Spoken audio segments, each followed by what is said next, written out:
You're listening to What's Wrong With This Picture? Freaky Films and Why We Frickin' Love Them.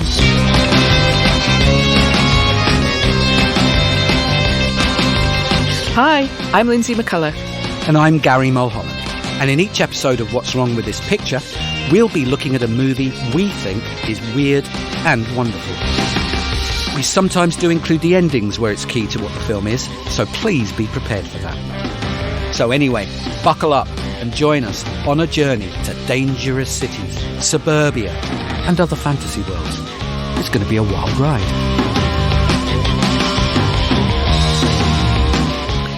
Today on What's Wrong With This Picture, we're looking at Mulholland Drive. Directed by David Lynch, of course, in 2001. Peter Deming was the cinematographer. And it stars Naomi Watts as both Betty and Diane, Laura Harring as both Rita and Camilla, Justin Theroux as Adam, and really countless others, too many to name. Gary, tell us about the plot. Well, a little bit of context first, because before I get into the plot. So, first thing to say is that when we first started, we're thinking about doing this podcast. One of the things that I came up with, and Lindsay kind of agreed at the time, was no David Lynch. And my reasoning was all David Lynch's films are weird. So by their very nature, they're not weird, because the only weird David Lynch film is The Straight Story, which is the only one that's not weird. But then we kind of got into doing this, and we got to this third season, and we're coming up with things, and I said, you know what, Mulholland Drive, and Lindsay was kind of like, yeah, you know what, yeah, it's got to be done. I think there's no weird party without Big Daddy Weird. I mean, he's just like, he's missing if he's not here. So we are going to do our best to do Mulholland Drive a bit of justice today. Yeah, we're going to give it a go. So the plot goes something like this. There is a dark brunette, beautiful brunette, involved in an accident. She finds herself in the flat being stayed in by a very disingenuous, bouncy blonde woman called Betty. An adventure ensues involving gangsters, horror movie hobos, little people who are the heads of the whole of Hollywood, and a director whose life is falling apart, and things that don't really make any linear sense, but are all part of a plot whereby a mystery is being solved. And then Betty wakes up. Excellent. So, Lindsay, what's wrong with this picture? In some ways, I'm sure I don't need to tell anyone what's wrong with this picture, because certainly for the first 2/3 of it, everything is wrong. It has a very kind of dreamlike quality, as you allude to. So it starts off with jitterbugging couples and a giant Naomi Watts big face. This isn't explained really until almost at the end. So right from the start, you're like, what are these jitterbugging couples got to do with it? Yeah. And then, Betty's face appears, Naomi Watts' face appears, much like Willow's face appears in the musical episode of Buffy, at the start, where her face, just this lovely kind of shy, smiling, happy face appears, and Naomi Watts has one of those kind of faces. So the whole of the first 2/3 of the film are scenes that don't connect, criss-crossing storylines, horror images, a general feeling of unease, a lack of logic, random cowboys popping up, other weird characters, and it all seems too good to be true. And guess what? It is all good to be true, and too good to be true. And I guess the weird of the film is the simple fact that when you first watch it, and I'm sure a lot of people listening to this will be people who've seen it, but we've very much chosen to not spoil the ending for those who haven't. But when you first watch the film, you're constantly going, what? But where did they come from? Yeah. And where's that going? And who's that guy? And what's that got to do with whatever happened in the last scene? And that is the experience of watching the film. And the reason why it's almost built into the film that the reason why it was celebrated when it came out, but then has become more and more and more celebrated as the last 22 years have gone along, is that David Lynch was magnificent at pulling this all into something that created a mood which kept you entertained and intrigued and made you think and made you feel something when you walked out the cinema. But every time you watch it, a little more falls into place about what it actually all adds up to, which keeps making it more and more satisfying every time you come back to it. So the weird is very much based in scenes like at one point we because this is all about Hollywood and it's all about movie making and it's all about people who go to LA wanting to become stars. And at one point there is a scene which is based around the producer of a movie going to see the head of the studios, and he has to go down into this underground kind of basement and finds himself behind a perspex screen as if he was talking to an animal, and the person behind it is a little person in a chair who he's talking to, trying to get answers from, and who doesn't say a word to him. And not only is this completely unreal and a funny exaggeration of what people project onto the heads of Hollywood studios, but it's also a bit of a reference to his past in Twin Peaks and his use of a little person in that as well, to spook everybody. Yeah. And it's there's this constant film within a film. Yeah, absolutely. I mean, possibly more than one. But yeah, you're right. Michael J. Anderson, who plays Mr. Roke, the person that you mentioned there, has a kind of in real life has a genetic bone disability. That means he kind of hasn't grown to his full size. He was in Twin Peaks. He's the backwards talking little person in the scary scenes. In this one, I don't know if you noticed, he's been given prosthetic limbs. So although he's sitting down, he looks odd because his body is his body. That makes sense. And he's got long arms and he's got long legs, although he's sitting down. So that makes sense. Of course it's just another kind of discombobulation. And so, as Gary said in the plot, the first 2/3 turns out to be a dream, and I don't think that's a spoiler for anything. We will probably be slightly cagey about the last third of the movie, but that notion of this is too good to be true, and guess what, it is, as you say, too good to be true, and it's not true. And I get the feeling with this whole film, another weirdness for me, I do find it very dreamlike. I find the whole film very dreamlike in that I watched it, and I've seen it countless times. I saw it last week in preparation for this. And already this morning I was saying to you, did that happen or did that happen? Yeah. It has very lacy edges for me, like a dream, where you're trying to grasp some of the detail of the film, not of the dream, but of the film. And it's just slightly eluding you because often in my dream, certainly, there's something that's happening and I know what the feeling feels like, but I don't know what the word for it is. Yeah. And I think Mulholland Drive is a bit like that for me. I can't always describe in words the feeling it gives me. And sometimes there's just bits I just do not remember after seeing it last week. I mean, David Lynch, he I think an awful lot of his an awful lot of his films are dreamlike, but I don't think anybody's ever captured dream logic like him as a writer director, because I think it's really important the fact that he writes his films as well. So he's pretty much he writes entirely from a subjective point of view, and he interprets his own dreams. Not necessarily I'm saying that Mulholland Drive is word for word some kind of dream that David Lynch has had. Don't misunderstand me. But what I'm saying is he understands how his own dreams work, and then works to get those on the screen, on the piece of paper that is the screenplay, and then works to get them on the screen. Yeah. And exactly as you say, Lindsay, there was one point, I only watched the film yesterday for the most recent time, and there was this moment where there was this blue box, and I was kind of looking and thinking, I've been watching this film. Have I seen that blue box before? The camera's on the blue box like it's really significant. Did I just miss it? And I probably did, and that's okay, because it's exactly what you say, Lindsay. When I dream and that, keeping in mind that whole thing that we only remember our dreams when we wake up in them, I can completely feel the feeling that I felt, and I can interpret some of the events, but I can very rarely remember, was I me?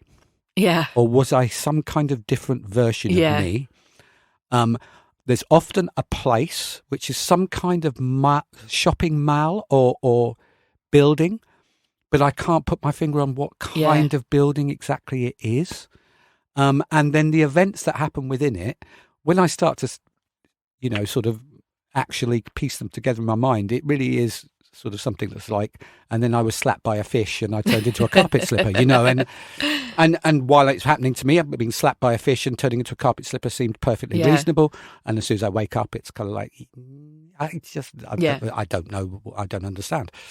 And I think Mulholland Drive captures that more exquisitely than any other film that I've seen. Yeah. Because I think as well as the dreamlike logic to it, there's an idealism to it. So this is the ideal life that Betty is. Betty stroke. She's later called Diane, and Diane is the person who she really is. In her dream, Betty is this idealised version of Diane. Yes. Before things started to go wrong, and that's the thing about the Hollywood dream, is that things start to go wrong. And I think that Venn diagram of Hollywood and dreams is really key to this. Yeah. Somebody said this isn't my thing, but you know how sometimes people say films are a love letter to Hollywood. This is a poison pen to Hollywood. Yeah. And there's something about the Hollywood dream and what people think it's going to be like, and then what it turns out to be like, obviously very different. But there's also something about how films themselves feed into what we expect that Hollywood dream to believe. And this is a very meta film, obviously, about Hollywood. So Sunset Boulevard is cited as a big influence, and of course it is. And we see that right at the start. Yeah, it flashes up the sign. We see Hollywood Drive or Mulholland Drive, and we see Sunset Boulevard and another street, I think, called Franklin Avenue, and even Mulholland Drive. So I don't know if you remember in Chinatown, also a film about Hollywood. Yeah, the character in that, who's called Mulray, in real life was called Mulholland. Of course. There's that. By the way, no relation, people. By the way, Yes. My great grandpappy discovered oil, and no. If only. You probably wouldn't be sitting here on a Sunday morning. You'd be on your yacht or something. I doubt it.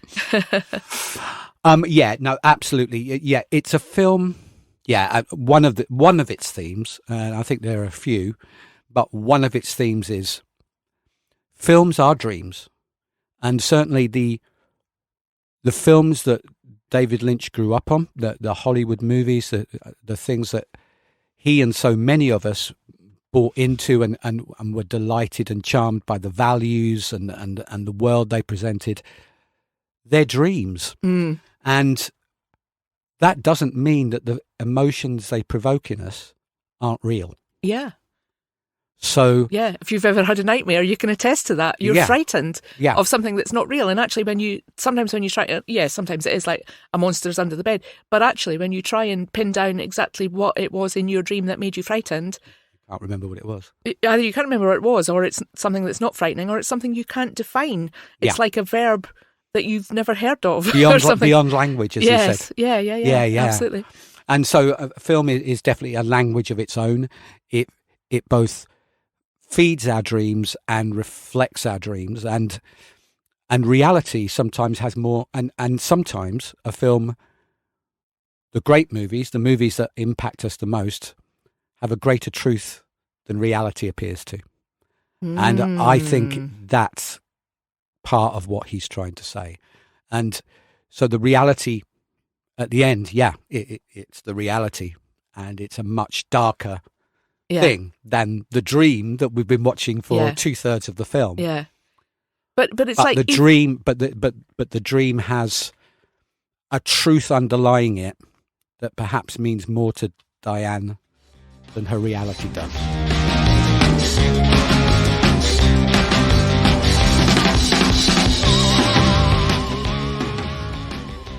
Yes, I think that's true. And what's really clever about the film, I mean, it's no news to anyone that David Lynch is going to write and make a clever film, and this is rightly, I think, acknowledged as a masterpiece, as a classic. Yeah. It's incredibly clever because I mentioned that the dream part of it, and as I mentioned, this is like 2/3 of the movie probably is the dream, so it goes on for a while. The dream part of it is the idealised version of Betty that Diane wants to see in herself. but it can't help. But there's darkness seeping through Yes. it, like Yes. smoke under a door. Yes. She can't keep that fire out because it's her subconscious. She can't keep that fire out. So we've got a very kind of sinister cowboy. We've got sinister gangsters. We've got somebody who comes to her door who's like a seer or some kind of mystic who comes to the door and says, there's trouble here and somebody's in trouble here. And so all these kind of augurs and warnings that her subconscious is giving her. There's a scene in a diner where a guy sees something very, very scary behind the back of the diner, and everything we see in the dream appears in the real life part in the end. Yeah. Sometimes in passing, sometimes not at all sinister, sometimes with a totally different meaning. But it's there, and so her dream is like infected by all these real life things, and it does get darker and darker as it goes on. So right at the start, we see this kind of big face, willow type face, as I mentioned, if you're familiar with the Buffy show. And then even what happens to Betty, what happens to Rita, who's the dark-haired person that you mentioned, who's in the accident, and who, by the way, takes her name from a Rita Hayworth poster. Yes. So these names, Betty and Rita, they're very kind of old Hollywood. Yes. There's another link with old Hollywood in that the landlady in the dream sequence of the apartment block is Coco, and she's played by Ann Miller, who was kind of golden age of Hollywood dancer, hoofer. She was in Easter Parade. She was in On the Town. I would have loved to have seen her dance, actually, but she looks maybe slightly too elderly. Yeah. Slightly too elderly for that. Yeah, and also all of these things, as you quite rightly say, Lindsay, where they all turn up later in the film, and so two things about it that you kind of find yourself thinking about afterwards. One is, so what's happened is there is one event, and again, trying to avoid a spoiler, there is one event that has tipped Diane more over the edge than anything else. Yeah. And all of these characters that have come in and out of what now appears to be a dream were passing in this event. Yeah. Almost all of them. Yeah. And the people that seemed to have a major impact on her life adventure are in fact people that were just walking out of a door and caught her eye. And that's kind of what the subconscious does. Yeah. And how it processes information and pushes them out in dreams. And the second thing is, it's, this whole thing of is it a poison pen to Hollywood? Is it a love letter to Hollywood? All of these characters coming in and out of the film and, doing what you were saying, portents of evil and whatever. They're film gangsters. Yeah. They're a film mystic. Yeah, film cowboys. There's a film cowboy. There's a film jump scare, a film horror motif and a jump scare. At the diner? Is that the one you're behind thinking of? the diner. Yeah. They're movie tropes. Yeah. They're all movie tropes. Yeah. And it's kind of like everything is. There's a fantastic line that, and we'll come back to the scene, I hope, because I hope it's one of the scenes we discuss. But there's a fantastic line said by a director who is kind of portrayed in this scene as quite a pretentious director who doesn't really know what he's talking about. And I've got to try and find the actual proper line, or I'll try and place it if I can't find it on my notes. But he's giving, sort of instructions for Betty to do her audition. And he says something like, don't play it for real until it gets real. Yeah. And that is exactly what Mulholland Drive does. Yeah. Everybody is playing a trope, a stereotype, an exaggeration. They're too happy, they're too sad, they're too horrible, they're playing movie. Yeah. Until we find out who Diane really is. Yes. And then they're playing it for real. Yeah. And that's really good, actually. I hadn't made that connection, but that's really good. And Naomi Watts, in particular, her performance, I mean, good Lord, she's fantastic in this film. I can't, I mean, it's one of the, finest. I think so. I think film so. Performances. A lot depends on her. A lot depends on us believing her as Betty. Yeah. Absolutely. You believe her as Betty. And then really believing her as Diane. Yeah. And I think, obviously some of it is makeup. Some of it, I think, is she's wearing, because, Naomi Watts, I don't know if she still does, in those days she had wonky teeth. Yeah. You know, she was she was kind of alone amongst kind of Hollywood actresses for having quite wonky teeth. And at the start, Betty doesn't. Betty has kind of straight white teeth, so I guess it's some kind of flipper, as they call it on Drag Race, some kind of fake teeth thing. Yeah. And then at the end, Diane has Naomi Watts' own wonky teeth. And so there is something about the makeup and there is something about her appearance. But absolutely, it's her performance. And if you don't buy her as Betty and you don't buy her as Diane, then that film, great though it is, and interesting though it would be to look at, I don't think it stacks up. No, I think that there are so many films that and a few that we end up talking about, Lindsay, which hinge on a great dinner party scene. Yeah. Again, try not to do a spoiler, but I think this film to some extent hinges on a great dinner party scene, and her playing in that scene is heartbreaking and scary. Yeah. Because you watching suddenly after watching a dream version of a person, you are watching a real person break down. Yeah. And good God, she nails it. Yeah, absolutely. No, she's amazing throughout. Laura Harring, I would say, is good in the dream section, and perhaps, I mean, her character isn't maybe as fleshed out in the real life section at the end, and I don't think she quite matches Naomi Watts in terms of intensity. But do you know Eleanor Harring? She's actually Countess von Bismarck, because she married like, wow. I don't know, the Count of Bismarck for a couple of years, and so they're divorced now, but she gets to retain the title of Countess von Bismarck. And stranger than fiction. Yeah, how very absolutely. David Lynch. I know. Wouldn't it have been great if she'd just actually been called in the film the Countess von Bismarck? I don't even he would have thought of that. Yeah. I might need to check it as Bismarck, but I think who she really reminds me of, and in some ways, I agree. She Naomi Watts is a powerhouse, and she isn't. But she is there to have a certain kind of beauty, which, when her face fills a frame, sometimes your breath is taken away. It's old Hollywood beauty, isn't it? it? Ava Gardner. Yeah, it's old Hollywood glamour. And I think it's Ava Gardner, not Rita Hayworth, despite the Rita Hayworth rest. I think she reminds me so much of Ava Gardner, and Ava Gardner is a brilliant example of someone who is wonderful in a few films because of how extraordinary she looks, rather than the acting talent of, say, a Barbara Stanwyck or a Joan Crawford or or a Betty Davis. She's iconic, yes, rather than a great actress. There's one line, isn't it, that Naomi Watts' character says about, obviously I'd prefer to be a great actress than a movie star, but for some people they're both. Yeah, and that's what I hope to achieve. Yeah, and I think we can run off our list of people who we think are great actors and great movie stars. Ava Gardner was a great movie star, and I think she plays in this film a great movie star as opposed to a great actress, and she is in this film has a movie star presence, which is not about the same kind of acting level of Naomi Watts. I think I would concur. I mean, they're a nice visual. They really are. I'm conscious, actually, a lot of the films that we're going to be doing in this season, they feature two powerhouse female performers. I know. At their heart, we've gone quite women centric. So hurrah!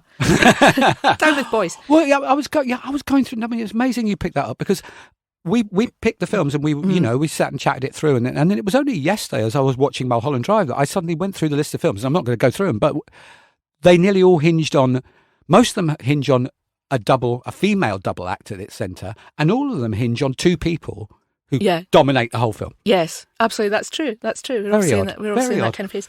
But there's a point where Betty says to Rita, so Rita has amnesia, which is such an old Hollywood thing, trope. Isn't it? That amnesia that is very handy and very useful. Anyway, Betty says to Rita at some point, when Betty is very keen to, let's get to the bottom of who you are and what this mystery is and why you were in that accident and what happened with the car. And she says, it'll be just like in the movies. We'll pretend to be someone else. Yeah. So just like in the all movies. all the way through. And I have, it's just, this is so knitted all the way through, and it really underlines what you were saying earlier. Actually, I can't really add better to that. Dreams are movies. Movies are dreams. Yeah.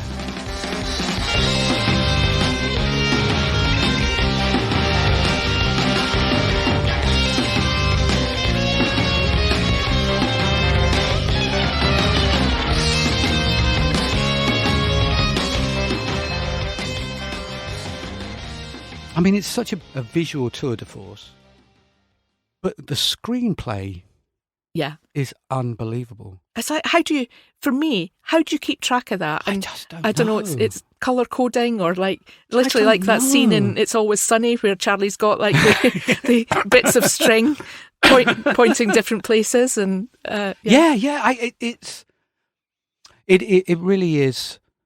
I don't think I've realised until the last few years, I think I almost underestimated David Lynch, and I've been a David Lynch fan since I saw Eraserhead.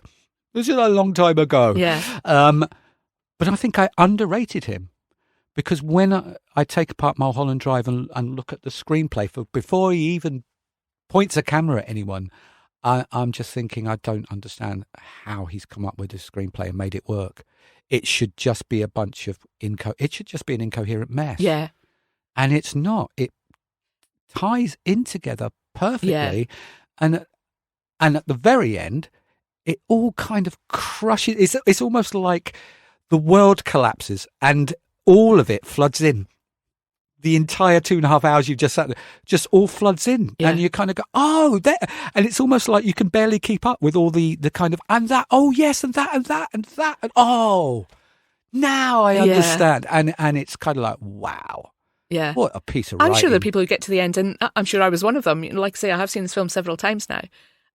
And you get to the end, and it's kind of like, what?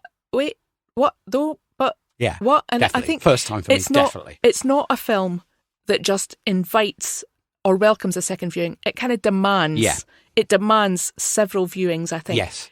To actually, if making sense of the plot is what you're into in a film, and not everybody is, people like films for different reasons. If you're like me and you want to get to the bottom of things, I think 2, 3, 4 viewings over the years to try and kind of fit that jigsaw in your head. 100% agreed. I mean, this was the third time I've seen it, and I enjoyed it way more than the second time, and the second time I enjoyed it way more than the first time because I understood it more. And I still am very confident that I will watch it in 2 years' time, and I will enjoy it even more, and I'll understand a bit more than the last time.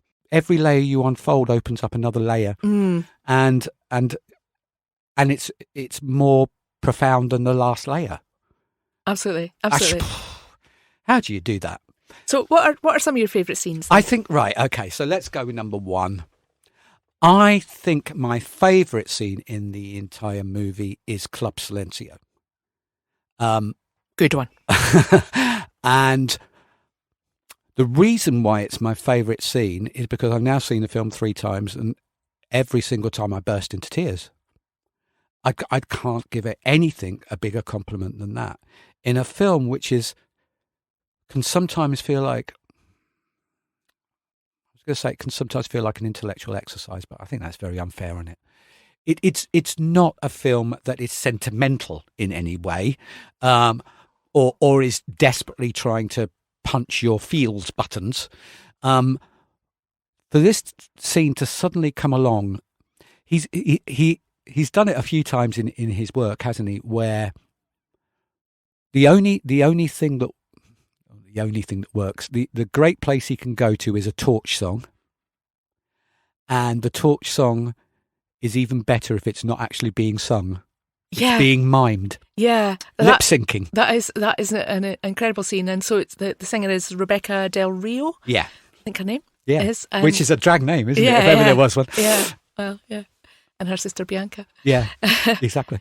And the song, for anybody who hasn't seen it, is Roy Orbison's Crying, sung in Spanish, sung a cappella. Oh. And it's an incredible richness. And I think I read that David Lynch saw Rebecca Del Rio kind of singing that and just kind of filed it away and thought, I'll use that at some point, and used it here to immense effect. So is it Diane at this point? No, is it still Betty and Rita at this point? I think they're just Betty. It's the moment, isn't it, that the dream, it's just before the dream crashes to an end. So they are still Betty and Rita, but they're not the innocent Betty and Rita that they were at the start of the dream. And reality is seeping in. Yeah, they go to see this, and as you say, it's an amazing performance. It looks like it's sung. But then Rebecca Del Rio kind of faints in the middle, and the song does not stop, and it's astounding.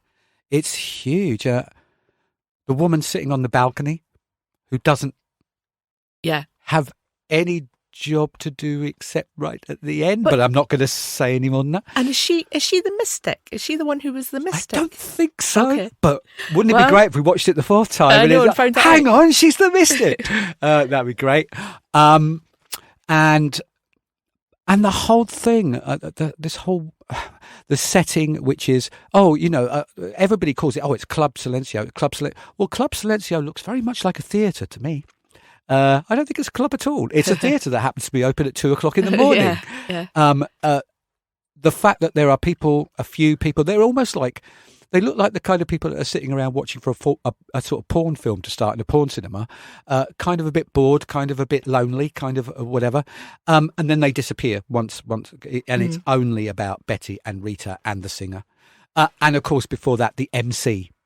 And this fantastic kind of speech about the fact that everything is fake. Yeah. And it's almost David Lynch going, right, I am saying to you, every emotion that I am going for here is an absolute fake, and I'm still going to break your heart. And he does. Yeah. And it's just like, oh, man, that is tour de force stuff. Yeah. That's right. I hadn't really thought of that. But of course, yes, the singing sounds real, but the singing is fake. And you're right. I'm really glad we're having this conversation, because I'm getting an even kind of more and more. I'm kind of seeing what's in it. I mean, I think this is one of the wonderful things about the film, isn't it? And it's why people talk about it. It's endlessly discussed and mythologized, isn't it? Because every subject, but it can cope with it. The weight of that endless mythology does not tip it over. No, and every person's got a slightly different take and get something out of it, because it's so subjective. Because what is more subjective than dreams? So it every time you talk about it to someone else who's really into the film, they say something and you go, "Oh my God, I never thought of that. That's brilliant." And it bears that weight. What's your favourite scene, Lindsay? Well, I really like. This is a very odd scene. This is when Diane is Diane. Yeah. And things are coming to a head. Yeah. Right at the start, Betty has come off a plane and she's met this older couple on the plane who are very into her. "Oh, Betty, it's been lovely to meet you. You're so nice. You're such a nice person." That's a clue right from the start that actually maybe this is not how Diane really is. Yeah. But these people reappear in a sequence right before the end as tiny little people, kind of dogging her reality, dogging her dreams, or some kind of flashback to how she was, or who are these people in real life? Are they her parents? I think they are. I think that's who they are. I read somewhere, theories, and somebody else theorised. Maybe, the people who judged the jitterbugging contest that you see at the beginning, that was supposedly her launch to her dreams. What's the meaning in that? There's no. I don't think there's so. no meaning in that, if that's the case. I think they're mum and dad. Yeah. I think they're mum and dad, and I think it makes it all the more heartbreaking, because her dream is telling you what she wanted mum and dad to think of her. That she's this wonderful, lovely, amazing girl who's their princess and just whatever. And in fact, they're just a Freudian nightmare. Yeah. Whatever her relationship was with them, and you don't get the backstory. Yeah. I'm going to go for parents. And I agree. It's really chilling. And it's chilling, but also when they become kind of little stop motion, it's just like, what the fuck, what's going on? That didn't happen before. Yeah, and this is, let's be clear, this is outside of the dream world. Yeah, this is in her reality. This is in her reality, and it's how fractured her psyche has become. Is that she sees these little people. I mean, it's very much like The Bride of Frankenstein. I don't know if you remember that. They've got tiny little people that the scientist has grown in test tubes. They're very similar to that. I mean, David Lynch knows so much about Hollywood history. I'd be astonished if that wasn't at least astonished if he doesn't know James Whale. I'd be astonished if he doesn't know James Whale and Bride of Frankenstein. I would be astonished. So good one. Shall we talk the audition scene? Because I think, in terms of it's a film within a film, this is my favourite bit. because it's like a mini short movie, and yet it absolutely fits with the rest. So Betty, as she is at this point, turns up for an audition. The producer is this lovely, kindly old guy who makes her feel really good. And everybody in the room is encouraging and etc.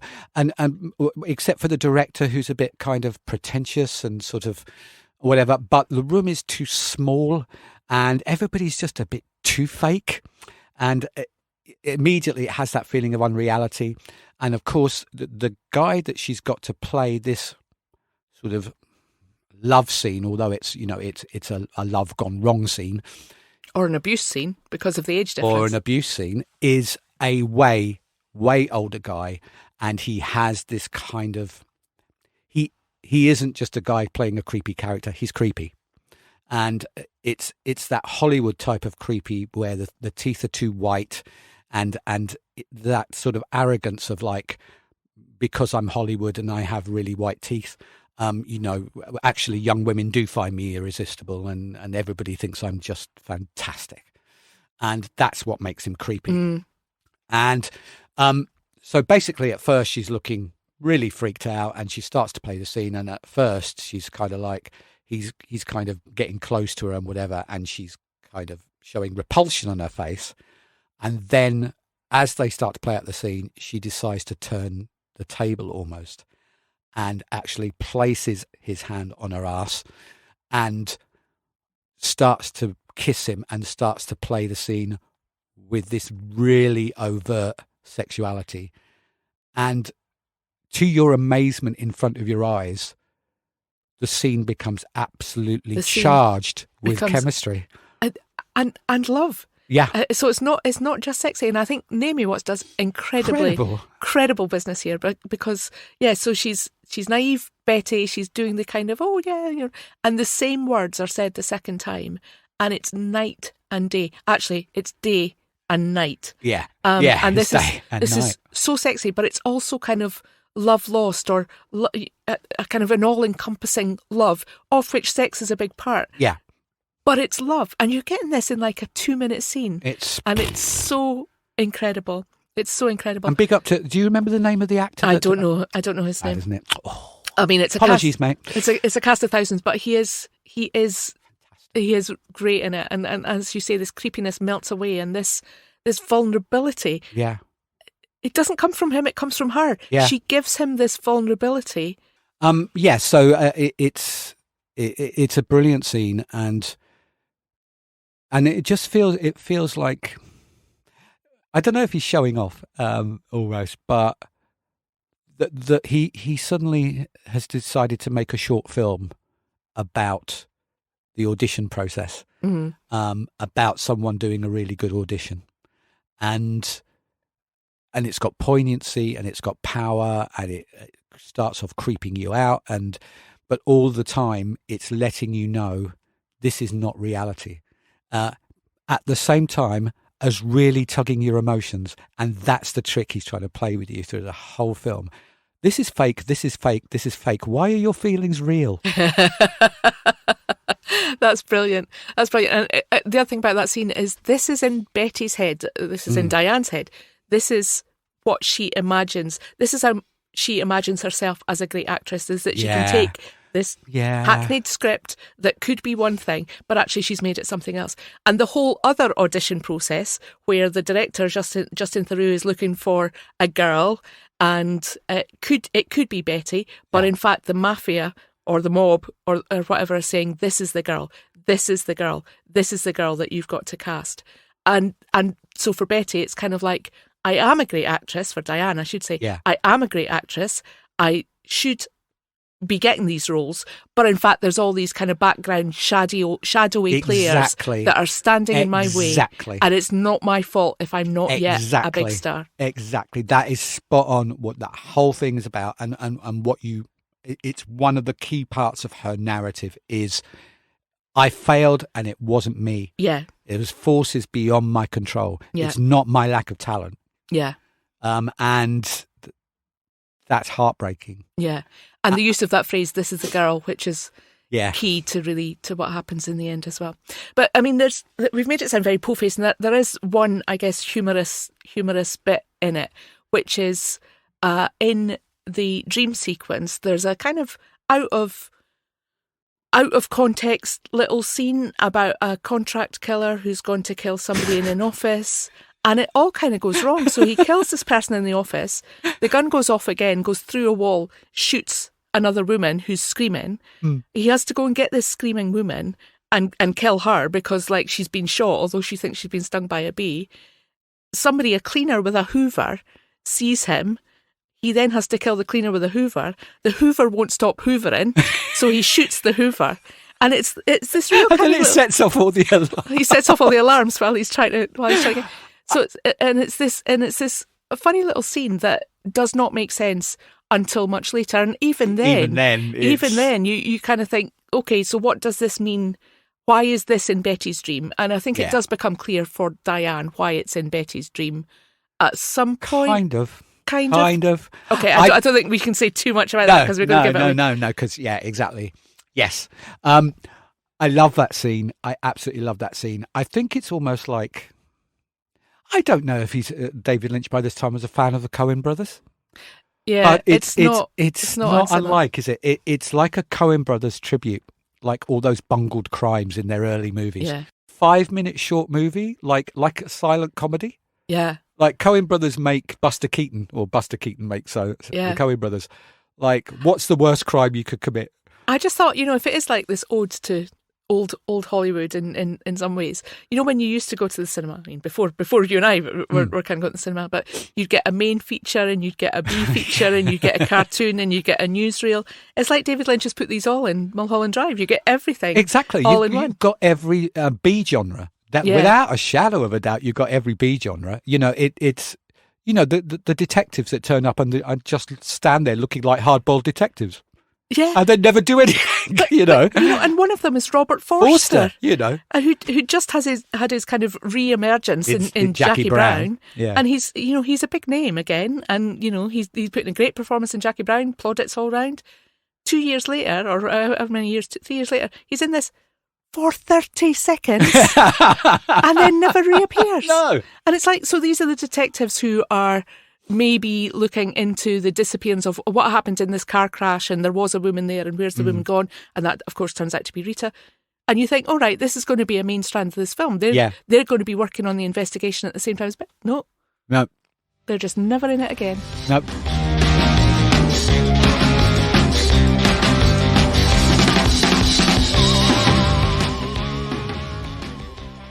And you've got the B-movie gangsters, you've got B-movie police hard-boiled detectives, you've got B-movie cowboy and westerns, and we'll get back to the cowboy, I hope, because it's such a great scene. We've got a sort of... I don't know. Maybe the 1A movie thing is the central romance, you could argue. But you could argue that because it's a lesbian romance, there's a kind of exploitation thing to it. So it's B-movie exploitation, sexploitation. And you've got B-movie horror. And you were mentioning, we're making it sound po-faced and there's no comedy in it. There's so much comedy in it. And can we talk about the conference between the gangsters and the director and the producer? Because that is hilarious. So basically, the director Adam, who plays a much bigger part in this film, by the way, than we're probably giving him credit for, and Justin Theroux is really, really good.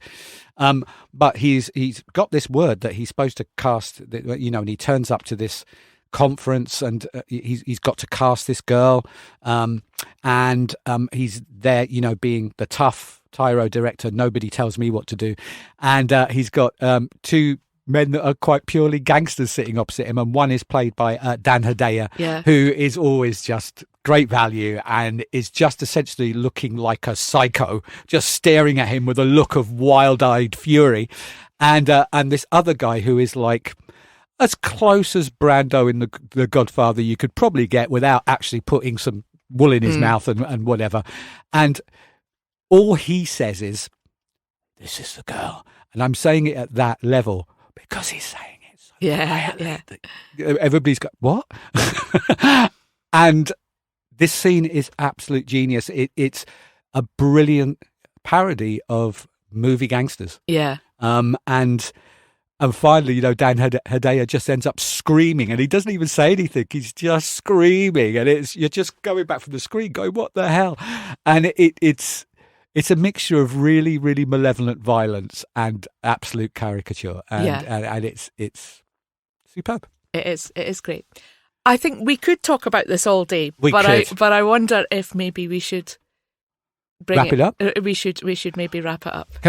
Could I just mention, just very quickly then, the cowboy scene. Justin Theroux's director Adam has to go out and meet this cowboy, and this again, I think it's hilarious because the cowboy is doing what a cowboy might do and doing this kind of enigmatic threatening, and he's kind of Justin Theroux just keeps going, yeah, whatever, what? doesn't quite understand what he's getting threatened with. I think that's true.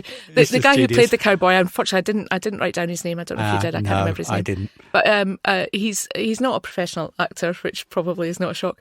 I think you imagine that David Lynch's circle of friends is just like oddballs and sleepy people who wear dressing gowns and any number of like Count von Bismarcks and whatever, and like obscure blues records and girl group records from the 60s. Yes, absolutely. But so this cowboy guy, not a professional actor, and he could not get his lines, and Justin Theroux had to hold up like memory boards across from him just so that he could get the lines. Brilliant. And I was just going to say that the diner, it's become in horror circles, despite the fact that Mulholland Drive is not a horror film, it's seen as an iconic jump scare. How to deliver, it's almost like David Lynch going, want to see, I don't make horror films, want to see if I could. And he just does a thing, there's two people talking in a diner, one of them says, I'm having these nightmares, I've come to this diner and I want you to come with me because I'm scared of something round the corner. Okay, let's do it. He walks around the corner. The way this is shot, the expressions on their faces, the way the music rumbles. Angelo Badalamenti's music, by the way, is bloody marvellous all the way through. Of course. And you're really kind of going, I'm scared. I don't know what I'm scared. Why am I scared? But you're sitting there and you're feeling scared. And then he gets and all that happens is a homeless man, particularly, with a lot of makeup and not looking great, but a homeless man pops his head round the corner and you fall off your seat. And it's so scary to the character that has the nightmare that he collapses and faints. And of course, at the end, it's not a homeless man. And it's not a homeless man. Of course. And that's interesting as well, because there are, oh God, we really must stop actually, but there's loads of time skipping in this, as you would expect in a dream. You turn a corner and it's 3 days later, or you turn a corner and you're someone else. And there are things that happen in the dream that actually Diane should not be able to know. And yet she does. And there's another scene where Diane, at this point, is masturbating. Yeah. And the phone rings. That's weird. The phone rings and interrupts her. And when she stands up to answer the phone, she's wearing different clothes. Yes. Beautiful. And beautiful. Happens outside of the dream time. Yeah. So, when we come to talk about like points for weirdness, let's move on to that. So we always like to give a score for quality and the score for weirdness. And what shall we choose? What emblem shall we choose? What blue key. Blue keys. Yeah, got to be blue keys, isn't it? Lindsay, you go first. Well, blue keys for quality. You can tell that we adore this film. I think is it a 10 for me? Oh yeah, probably. Yeah, 9 or 10 probably. Now weirdness. Here was what was in my head.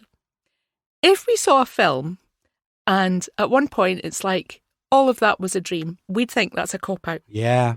If all the weirdness happens in the dream, is this really a weird film? It's so funny. I was going down the same route this morning. Go on. But having said that, there is some weirdness that's not in the dream. And the whole notion of the film is so weird. I feel like it would just be so iconoclastic to claim that this was not a weird film and that, the weirdness was confined to the dream sequence, because I don't think that's true at all. The whole feel of the film is weird. And it's as weird in the last third as it is in the 2/3, almost as weird in the last third. So I'm going to give it 9 for weirdness and 9 for quality, I think. I'm going to give it 10 for quality. And it's so brilliant that you've done that little... Heading back to what I was saying at the beginning about the fact that at first I didn't want to do any David Lynch films because they're all weird. I think that what David Lynch does in this film and does in so many of his best films is he creates his own universe with its own rules. And he does this so well in Mulholland Drive that nothing that happens in it is weird. So despite the fact that we've done this and I've loved every second of talking about it, I'm going to give it 0 for weird. Oh, you iconoclast. Okay. Okay. I'll buy it. It's either the weird, it's either 10 for weird. Yeah. It's the weirdest film ever, or it's not weird at all because it operates in a dream universe that is of David Lynch's own making. He's not walking outside it. That's why it's his best film. It's completely coherent. Yeah. All right. I'll buy that for $1. Lovely. But if there's anybody out there who hasn't seen Mulholland Drive, I hope we've persuaded you that it's worth not just the initial 2.5 hours that it will take you to watch it, and honestly, you don't feel that time at all because you're so engrossed in it. You don't. But watch it 2 or 3 times. Spend a whole day watching this film, and it will pay dividends. It will enrich your life. It certainly will. See you next time.